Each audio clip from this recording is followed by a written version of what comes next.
मेरे ससुराल के गांव में एक घर बना हुआ था जिसमें गर्भवती औरतों को जाना मना था। अगर कोई भी गर्भवती महिला उसमें चली जाती तो उसके पेट से एक सांप जन्म लेता था और उसकी मौत हो जाती थी। इसी डर से उस घर के आसपास भी कोई नहीं भटकता था। एक दिन मैं गलती से उस घर में चली गई। उसके बाद मैंने देखा कि उसमें तो मेरा नाम मीनू है। मैं अपने माता पिता की इकलौती संतान थी और बड़े ही अमीर खानदान में और शहर में पली बड़ी थी। मैं अपनी सोच को हमेशा ऊंची रखती थी, लेकिन जब से मेरी शादी एक गांव में हुई थी उसके बाद से मुझे गांव के सोच विचारों में ढलना पड़ा, क्योंकि वह मेरी मजबूरी थी। क्योंकि जैसी सोच मेरे पति और ससुराल वालों की हो वैसी ही सोच मुझे भी बनानी ही पड़ी। दरअसल मैं कॉलेज के दौरान एक लड़के से प्यार कर बैठी और वह गांव का था, लेकिन उसके संस्कार और रहन सहन मुझे बहुत अच्छे लगे थे। अच्छी नीयत होने की वजह से मैं उसे दिल दे बैठी और उसका गांव पर मुझे दिखाई नहीं दिया, क्योंकि वो नेक दिल जो था। इस वजह से मैंने अपने माता पिता से उसके बारे में बात कर ली और उससे शादी कर ली। इस गांव में मेरी लव मैरिज हुई थी, इसलिए मैं एक एडजस्ट कर रही थी। दरअसल मेरे ससुराल वालों के पास धन दौलत की किसी भी तरह की कमी नहीं थी। अच्छे खासे बिजनेस चलते थे और मेरा पति भी एक अच्छी नौकरी करता था, जिसकी वजह से पैसों की कमी कभी नहीं हुई थी और मेरा पति इकलौता भी था। इसलिए जो कुछ भी था वह मेरा ही था और मेरे सास ससुर भी मुझे बेहद प्यार करते थे। मुझे अपने माँ पापा की कभी कमी महसूस नहीं होने दी। अक्सर वह मेरी हर ज़रूरतों को पूरा करते थे और मेरा जो भी मन होता था वह मुझे करने देते थे। लेकिन जो उन लोगों की सोच थी तो उसके हिसाब से तो मुझे चलना था, क्योंकि वह लोग मुझे हर तरह से समझते थे और मुझे भी उनकी हर बात समझनी ही थी। दरअसल उनके और मेरे विचार ज्यादा नहीं मिलते थे, क्योंकि वह गांव की नज़र से देखते थे और ज्यादातर अंधविश्वासों पर विश्वास करते थे। लेकिन मैं इन सबसे बिल्कुल अलग थी। लेकिन कहीं ना कहीं मुझे मेरे पति राजेश का प्यार और इन लोगों के प्रति इज्जत का ख्याल रखा जाता था और मुझे इन सब की सोच के बारे में सोचना पड़ता था। खैर, अपने ससुराल में मैं बेहद खुश थी। मुझे यहाँ किसी भी चीज़ की कोई कमी नहीं थी। लेकिन अक्सर इस गांव की एक सबसे रहस्यमय बात के बारे में मैं सुनती आ रही थी। जब से मेरी इस गांव में शादी हुई थी उसके बाद से मुझे अक्सर यह बात सुनने को मिलती थी। अक्सर हमारे गांव की औरतें और मेरी सास कहती थी कि इस गांव में थोड़ी दूरी पर एक घर बना हुआ है। जो भी गर्भवती औरत उस घर के आसपास जाती है तो उसके पेट से सांप का जन्म लेता है और वह बच्चा होते ही वह औरत मर जाती है। यह सब बातें मुझे बिल्कुल अजीब लग रही थी कि भला एक इंसान के पेट से एक सांप का बच्चा जन्म कैसे ले सकता है और ऐसा उस घर में क्या है जिस वजह से ऐसा होता है। मुझे उनकी बातों पर जरा भी विश्वास नहीं होता था, इसलिए मैं हर रोज अपनी सास से पूछ लेती थी क्या कभी पहले भी ऐसा हुआ है। तभी मेरी सास कहती थी कि हाँ, हफ्ते में एक आध बार तो जरूर ही होता है, क्योंकि औरतों को ज्यादा पता नहीं होता और गलती से उस घर के आसपास से निकल जाती है या उस घर में चली जाती है, जिस वजह से उस औरत के समय से पहले ही पेट से सांप का बच्चा जन्म ले लेता है और वो मौत के मुंह में चली जाती है। मुझे तो बिल्कुल भी विश्वास नहीं हो रहा था कि यह सब भी होता है। मुझे यह सब अपनी आंखों से देखना था, लेकिन जब से मैं कोशिशों में लगी थी मेरे सामने ऐसा कोई भी किस्सा नहीं आया। मैं अक्सर अपने पति राजेश से कहती थी कि एक बार मुझे उस घर को देखकर आना है, आखिर उस घर में क्या है। लेकिन राजेश का गुस्सा मुझ पर हावी हो जाता।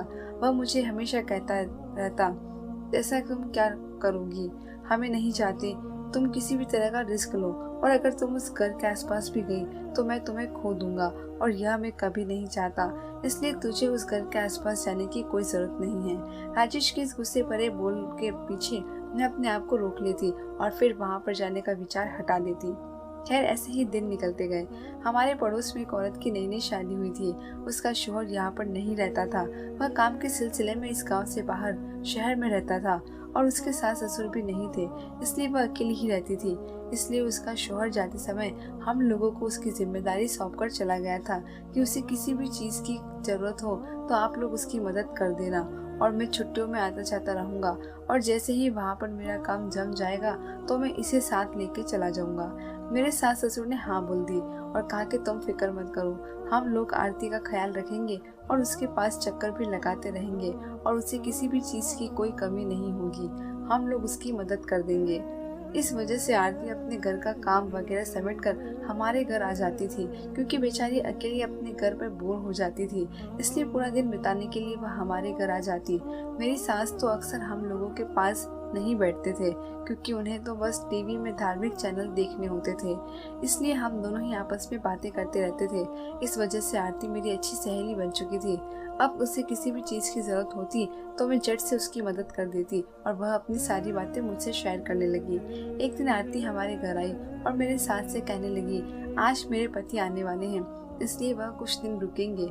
हम लोगों को भी खुशी हुई कि इतने दिनों से बेचारी आरती अकेले ही घर पर रह रही है, अब कुछ दिन उसका मन बहल जाएगा। खैर उसका पति भी आ गया। जब से उसका पति आया था तब से आरती हमारे घर नहीं आई, क्योंकि हम भी समझ सकते थे कि वह मियाँ बीवी अपना समय गुजार रहे हैं। खैर जब उसका पति चला गया तो 10 दिन बाद आरती फिर से हमारे घर आई और उसके हाथ में आज मिठाई का डब्बा था। हम लोग मिठाई का डब्बा देखकर चौंक गए और पूछा कि क्या हुआ, तुम्हारे पति का काम जम गया है क्या? तभी वह कहने लगी कि नहीं नहीं, काम तो अच्छा चल रहा है, लेकिन वहाँ पर कोई अच्छा मकान ना मिलने की वजह से वह मुझे साथ नहीं ले जा सके, लेकिन हाँ अगली बार मुझे साथ में जरूर लेके जाएंगे। तभी मैंने पूछा कि फिर यह मिठाई का डब्बा किस लिए लेकर आई हो? तभी आरती कहने लगी कि मैं गर्भवती हूँ। हम लोगों की खुशी का ठिकाना नहीं रहा, क्योंकि हमें भी खुशी की इच्छा थी। बेचारे आरती के घर में भी खुशियाँ आ जाएगी, इसलिए हम लोगों ने आरती का भी मुंह मीठा करवाया और हम लोगों ने भी मिठाई खाई। अब तो हम लोग आरती का अच्छे से ख्याल रखने लगे, क्योंकि उसका शौहर भी यहाँ नहीं था और इन दिनों में उसे क्या तकलीफ होती है यह हम सब समझ सकते हैं। इसलिए जो कुछ भी मेरे लिए राजेश बाजार से खरीद के लाते, खाने का लेके आते, वह मैं आरती को दे देती थी। एक दिन आरती और मैं बैठी थी, तभी मेरे साथ हम लोगों के पास आई और कहने लगी कि आरती बेटा, एक चीज़ का खास ख्याल रखना, उस घर के आसपास कभी मत जाना। तुम्हें तो पता है ना उस घर के आसपास जाने से क्या हर्ष होता है। मुझे जरा भी अच्छा नहीं लग रहा था कि मेरी सास उसके साथ ऐसी बातें कर रही है। तभी आरती ने कहा कि हाँ हाँ माँ जी, मुझे पता है, इसलिए तो मेरे पति भी मुझे सब कुछ समझा कर गए हैं। मैं उस घर के आसपास ही नहीं जाऊंगी। मुझे पता है कि उस घर के आसपास आने से क्या होता है, इसलिए मैं इस चीज़ का खूब ख्याल रखूंगी। तभी मेरी सास ने कहा, अच्छी बात है। कुछ दिनों बाद हम लोगों ने देखा कि आरती के घर का दरवाजा बंद पड़ा है और आरती हमारे घर पे नहीं आई है। हम लोग तो घबराहट के मारे परेशान रहने लगे। हमने आरती के पति को फोन लगाया तो उसने कहा कि नहीं, मुझे भी नहीं पता। इसलिए उसने कहा कि मैं आज ही वहाँ पर आ रहा हूँ। उसके बाद जब उसका पति आया तो पूरे गांव में सनसनी फैल गई कि आरती का कोई अता पता नहीं है। दूसरे दिन सब लोगों ने कहा कि उस घर के बाहर आरती का शव पड़ा हुआ है और पास में ही एक मरा हुआ सांप भी। यह सब देखते ही सब लोगों के रोंगटे खड़े हो गए। आज पहली बार मैंने अपनी आंखों से यह सब देखा था। इतने दिनों तक मुझे इन सब बातों पर कोई विश्वास नहीं हो रहा था। यह सब मुझे मन गढ़ंत कहानियां लग रही थी और अंधविश्वास लग रहा था, लेकिन आज सब कुछ अपनी आंखों से देखने के बाद तो मेरी हालत खराब हो गई। मेरा पूरा शरीर पसीने से लथपथ हो गया। आरती मेरे इतने पास हो गई थी कि मैं उसे अपनी बहन की तरह मानती थी और आज इस कदर उसकी लाश को देखकर मुझसे रहा नहीं गया और मेरी चीख निकल गई। राजेश ने मुझे पानी पिलाया। उसके बाद सब लोग बातें कर रहे थे कि आरती इस घर के आसपास आई थी, इसलिए उसका यह हर्ष हो गया और समय से पहले ही उसने एक सांप के बच्चे को जन्म दे दिया और खुद मौत के मुंह में चली गई। पास में ही मृत पड़े सांप के बच्चे को देखकर सबको यही लग रहा था कि आरती ने इस बच्चे को जन्म दिया है। खैर नम आंखों से सब लोगों ने आरती का अंतिम संस्कार किया और उसके पति को ठाठस बंधाया।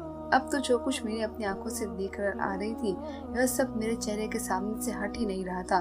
मेरा मन कुछ भी करने को नहीं कर रहा था। मैं बिल्कुल टूट चुकी थी, क्योंकि मुझे विश्वास नहीं हो रहा था कि आखिर यह सब कैसे हो गया। आरती कितनी खुश थी कि उसे एक अच्छा बच्चा मिलेगा, लेकिन उसकी सारी खुशी चूर चूर हो गई और उसे इतनी जल्दी इस दुनिया को अलविदा कहना पड़ा। अब तो मुझे गुस्सा भी आ रहा था। मैंने अपने गुस्से में न जाने राजेश को क्या क्या सुना दिया।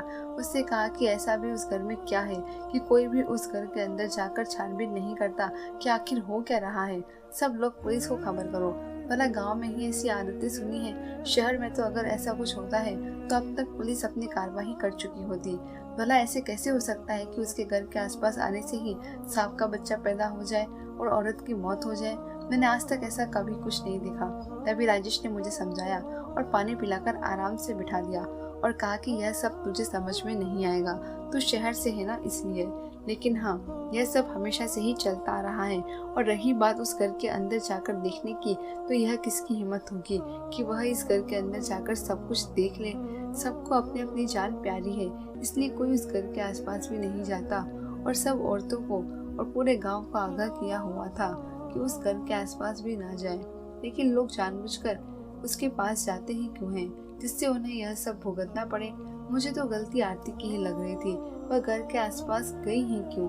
तभी मैंने राजेश को चुप करवाते हुए कहा कि आरती उस दिन खुद कुछ कह रही थी कि उसे सब कुछ पता है उस घर के आसपास जाने से क्या होता है। भला वह उस घर के आसपास क्यों जाएगी। जरूर मुझे कुछ दाल में काला लग रहा है। हम लोगों को पुलिस को बुलाना ही चाहिए। तभी राजेश ने कहा कि तुम्हें एक बार बोल दिया, वह समझ में नहीं आता है क्या। बोल दिया कि ऐसा हम लोग कुछ नहीं करेंगे और हम दोनों के करने से क्या हो जाएगा।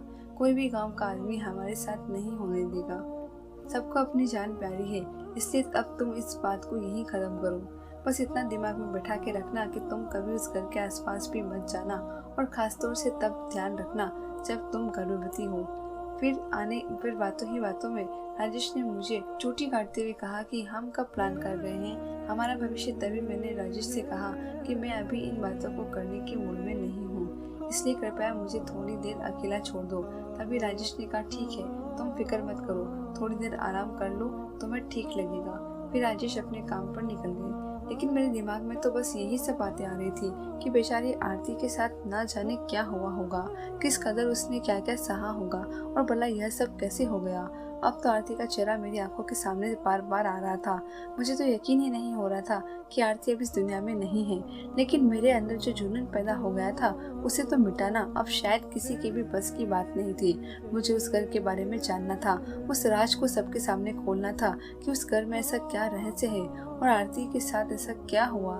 इन सब को मुझे पता लगाना था, और अगर आरती के साथ सच में कुछ गलत हुआ है तो उसको मुझे इंसाफ दिलाना था। इसी के बीच मैंने ठान लिया कि मुझे ही सब कुछ करना पड़ेगा, लेकिन मैं अकेली कैसे कर सकती थी। इसलिए मैंने सोचा कि धीरे धीरे मैं राजेश को मना ही लूंगी। फिर यही सब सोचते सोचते मेरी कब आँख लग गई मुझे पता ही नहीं चला। थोड़ी देर बाद जब मेरी आँख खुली तो मैंने देखा कि शाम का समय हो चुका है। मैं झट से उठकर रसोई घर में गई और सब लोगों के लिए खाना बनाने में लग गई। फिर ऐसे ही दिन निकलते गए। अब तो धीरे धीरे सब लोग आरती के किस्से को भूल चुके थे और मेरे दिमाग से भी यह सब बातें निकल चुकी थी। लेकिन अब हमारे घर में भी खुशियाँ आ चुकी थी, क्योंकि मैं पेट से जो थी सब लोग एक दूसरे को मिठाई खिला रहे थे और मुझे भी। लेकिन मेरी सास मुझे एक कोने में ले जाकर यह समझा रही थी कि तुम उस घर के आसपास जरा भी नहीं जाएगी। अरे उस घर के आसपास जाना तो दूर, तू इस घर से बाहर निकलेगी ही नहीं। अगर तुझे कहीं पे जाना भी होगा तो मैं तुम्हारे साथ जाऊंगी, लेकिन अकेली कभी भी इस घर से बाहर मत निकलना। और जब तुम्हारी डिलीवरी का समय आएगा तो हम तुम्हें पीहर भेज देंगे। हम किसी भी तरह का कोई रिस्क नहीं लेना चाहते। तभी मैंने मेरी सास से कहा कि नहीं नहीं माँ जी, आप फिक्र मत करो, मैं ऐसा कुछ भी नहीं करूंगी और अकेली घर से बाहर नहीं जाऊंगी। तभी मेरी सास ने चैन की सांस ली। अब मेरे मन में था कि मैंने अपनी सास को यह सब बोल तो दिया, लेकिन मुझे पता लगाना था कि उस घर में आखिर होता क्या है। तभी मेरे दिमाग में आया कि मेरे मामा जी का लड़का, जो इन सब बातों पर जरा भी विश्वास नहीं करता और एक अखबारों की कंपनी में काम करता है, उसे अक्सर इन सब चीज़ों की न्यूज़ की खबरें लेनी पड़ती है। और मैंने फिर थोड़ी ही देर बाद जब राजेश ऑफिस के लिए निकल गए तो मैंने उसे फोन लगाया और सारी बात कह डाली। दूसरे दिन वह हमारे घर पे आ गया। मेरी सास ने आने का कारण पूछा तो बोला कि यूं ही दीदी से मिलने का मन कर गया, इसलिए मैं आ गया। फिर हम दोनों अकेले कमरे में बैठे थे तो वह कहने लगा कि दीदी, आपने जिस प्रकार जो बात बताई थी वह तो मेरी समझ से बाहर है। भला ऐसे कैसे हो सकता है, लेकिन आप फिक्र मत करो, मैं तुम्हारे साथ हूँ और मैं अपने कुछ दोस्तों को बुला लूंगा। हम लोग उस घर पे जाकर जरूर देखेंगे कि आखिर ऐसा क्या हो रहा है।